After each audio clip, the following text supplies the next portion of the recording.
ආයිබෝන් සියලු දෙනාටම මට අද වීඩියෝ එකක් කරන්න හිතුණා. ඉස්රායලයේ දැනට සේවයේ යෙදී සිටින සහ දැනට මේ රටට රැකියාව බලාපොරොත්තුෙන් එන්න බලාපොරොත්තු වෙන සියලු දෙනාටම වැදගත් වෙන පොදු කරුණු කිහිපයක් පිළිබඳව දැනුවත් කරන්න. ඒක මම උපුටා ගත්තේ පීබා එකේ වෙබ්සයිට් එක හරහා. ඒක ඔයාලා දන්නව කවුරුත් human rights කියලා තියෙනවා foreign workersලාට.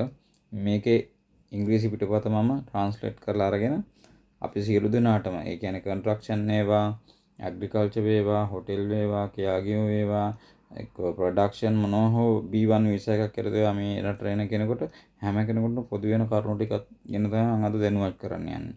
ඒකේ පළවෙනි කාරණේ විදිහට මම ගන්නවා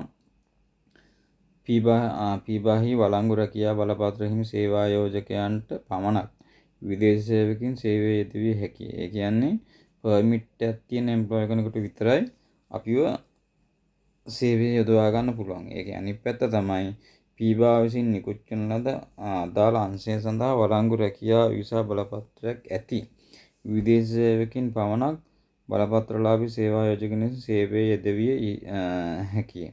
ඒ කියන්නේ B1 වීසා එකක් තියෙන ලේබර් කෙනෙකුට, foreign workers කෙනෙකුට විතරයි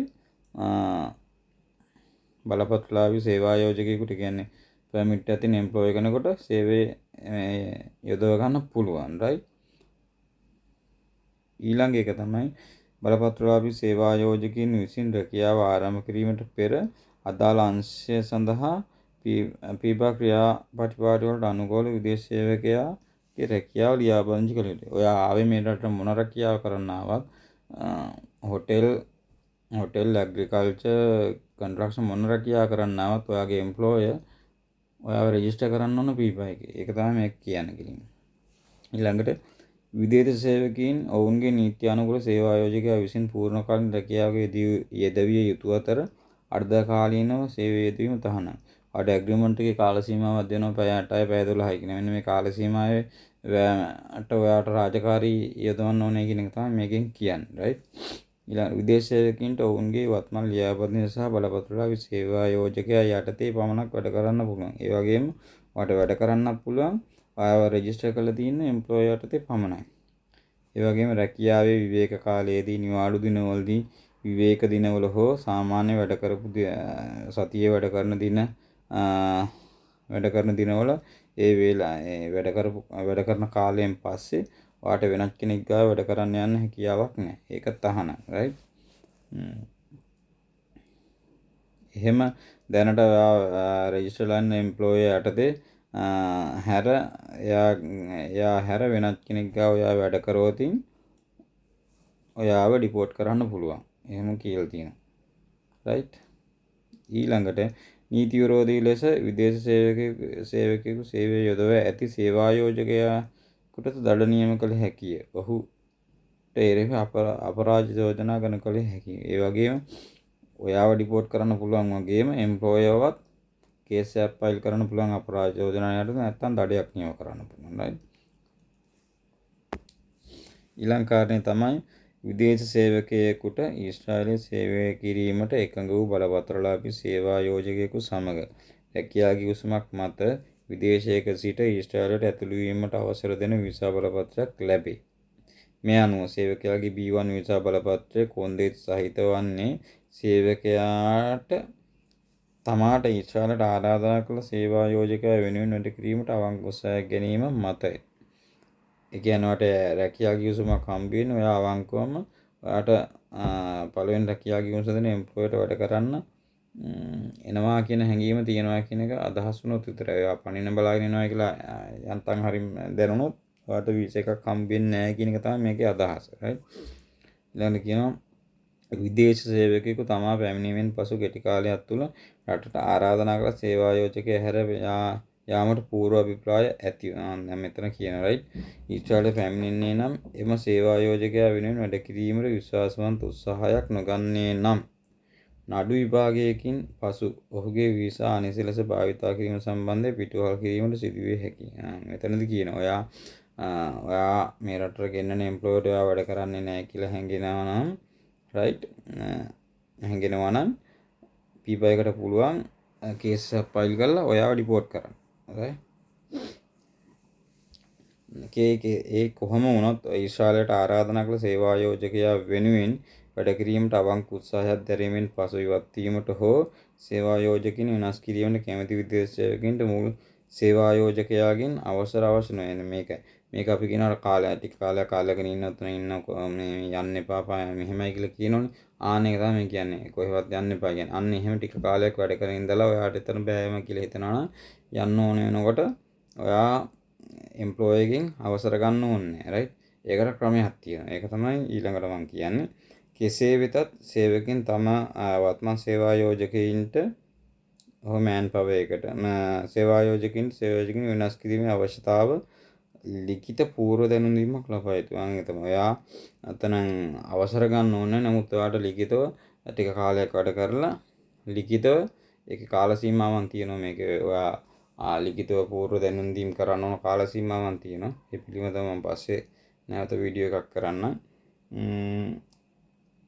ලිඛිත පූර්ව දැනුම් දීමක් ඔයා එම්ප්ලොයර්ට කරන්න ඕන. ඔයා එතන වැඩ කරන්න බෑ යන්න ඕන කියලා. අවසර ඉල්ලන්න අවශ්‍ය නැහැ. ඊළඟට කියන්නේ ඔයා දැන් ලිඛිතව දැනුම් දීම ඒකට කියන්නේ end in work relation කියලා. ලිඛිත දැනුම් දීමෙන් පස්සේ මෙතෙන් සිට කාර්යාංශ මිනිස්පල සමාගම් මේ කියන්නේ මෑන් පවර් හෝ වෙනත් පාර්ශවයක් ඊශ්‍රායලයේ නව රැකියා සොයා ගැනීම සඳහා උපකාර සඳහා සේවකයාගෙන කිසිදු ගාස්තුවක් අය කළ නොහැකි. ඒ කියන්නේ අපෙන් රැකියාව වල දෙන්න කියලා නැවත ගාස්තු අය කිරීමේ හැකියාවක් නැහැ. රයිට්? ඒක හොඳට මතක තියාගන්න. ඊළඟට ඊශ්‍රායලයේ උපරිම අවසරලත් රැඳී සිටීම සම්පූර්ණ කර නොමැති රැකියා විරහිත විදේශ සේවකයින්ට සේවකයාගේ B1 විසා බලපත්‍රය දක්වා ඇති අංශයේ ඒ කියන්නේ තමන් ආපු ජොබ් එකේ බලපත්‍රලාභී සේවායෝජකයෙකු සමග විකල්ප රැකියාව සොයා ගැනීමට සහ ලියාපදිංචීමට තම පෙර රැකියාවෙන් ඉවත් වූ දින සිට දින 90ක කාලයක් හම්බෙනවා. යා ඉස්සෙල්ලා කරපු රැකියාවෙන් අයින් වෙච්ච දිනේ ඉඳලා දින 90ක් ඔයාට නැවත ජොබ් එකක් හොයාගන්න සහන කාලයක් තියෙනවා. ඒක තමයි කෙටියෙන්ම කියන්නේ. හරි. ඊළඟට කියනවා දින 90ක් ඇතුළත නීත්‍යානුකූල රැකියාවක නියුක්තව පිපාහි ලේඛනයේ නීත්‍යානුකූල ලියාපදිංචි වී නොමැති සේවකයෙකු ඊශ්‍රායලයෙන් පිටව යා යුතු අතර ඔහු එසේ නොකරන්නේ නම් රඳවා තබා ගැනීමට හෝ පිටුවහල් කිරීමට යටත් විය හැකියි. අන්න ඔයා මේකෙන්දි මතක තියාගන්න ඕන දින 90ක ඇතුළත ජොබ් එකක් හොයාගත්ත දෙයක් නැහැ. ඔයා එම්ප්ලොයර් හරහා ශනිකව ඔයා P-buy එකේ රෙජිස්ටර් වෙන්න ඕනේ. එහෙම නැතු වුණොත් P-buy එකට පුළුවන් ලීගල් ඇක්ෂන් ගන්න. එක්කෝ ඩිපෝට් කරන්න පුළුවන් නැත්නම් ජේල් කරන්න පුළුවන්. ඊළඟ කරුණ තමයි වෛද්‍ය හෝ වෙනස් සාධාරණ හේතුන් මත රැකියාවක් නොමැතිව දින 90කට වඩා වැඩි කාලයක් ඊශ්‍රායලයේ රැඳී සිටීමට කැමැති සේවකයෙකු අමතර කාලයක් රැකියාවක් නොමැතිව ඊශ්‍රායලයේ රැඳී සිටීමට ඉල්ලා සිටීමට හේතු දක්වමින් සහ යාවත් කාලනීකරණ උපකාරක ලියවිලි අමුණා පීබා වෙත කාලෝචිත ආකාරයකින් මාර්ගගත අයදුම්පතක් ගොනු කළ යුතුය. මේ කියන්නේ ඔයා මෙඩිකල් මත හෝ වෙනස් සාධාරණ හේතුවක් නිසා දින 90ක ඇතුළත ඔයාලට ජොබ් එකක් හොයාගන්න බැරි වෙනවා. රයිට්? එහෙම වුණොත් ඔයාට රික්වෙස්ට් කරන්න පුළුවන් ඔන්ලයින් හරහා. P-buy එකට ඔන්ලයින් රික්වෙස්ට් එකක් දාන්න පුළුවන්. ඔයාට රැකියාවක් ඔයා මෙහි ඉන්න කැමති මට රැකියාවක් හොයාගන්න තව සාධාරණ කාලයක් දෙන්න කියලා ඔයාට රික්වෙස්ට් එකක් දාන්න පුළුවන්. ඒක ඔන්ලයින් තමයි කරන්න තියෙන්නේ. රයිට්? ඒකේ ලින්ක් එක දාන්න ඕන ඊමේල් වෙබ්සයිට් එකේ ඇඩ්‍රස් එක දෙනවා. මම ඒක දාන්නම් ලින්ක් එක ඩිස්ක්‍රිප්ෂන් එකේ දාන්නම් ඒක ලින්ක් එක. ඒකට ඔයාලට බලන්න පුළුවන් ඒක අවශ්‍යතාවයක් වුණොත් රයිට්. ඊළඟට අඛණ්ඩ වෛද්‍ය ප්‍රතිකාර සඳහා හෝ ආසන්න අධිකරණ දිනයක් හෝ රැකියා තුවාලයක් සම්බන්ධයෙන් ජාතික රක්ෂණ ආයතන කමිටුවක් ඉදිරියේ පෙනී සිටීම සඳහා ආසන්න දිනයක් වැනි දින 90කට වඩා වැඩි කාලයක් රැකියාවක් නොමැතිව ඊශ්‍රායලයේ රැඳී සිටීමට සේවකයාට සාධාරණ අවස්ථාවක් ඇති බව පීබා සොයාගන්නේ නම් අවශ්‍ය කාලය සඳහා සේවකයාට B2 ඒ කියන්නේ සංචාරක වීසා. හැබැයි මේකෙන් වැඩ කරන්න බෑ. නිකුත් කිරීමට පීබා එකඟ විය හැකිය. ඒ කියන්නේ ඔයාට අර සාධාරණ හේතු කියන වෛද්‍ය හේතුවක් මත හරි මොන හරි අධිකරණ නඩු කේසයක් මත හරි ඔයාට ඒ කේසයක් නිසා ඔයාට මොකක් හරි සාධාරණ හේතුවක් හැංගී යනවා නම් ඔයාට තව ඉදිරියට ඉන්න අවශ්‍ය කාලය සඳහා සංචාරක වීසා එකක් නිකුත් කරන්න සමහර පීපා එක එකතු වෙයි. හැබැයි සාධාරණ හේතුවක් මත තමයි ඒක එහෙම වෙන්නේ. රයිට්.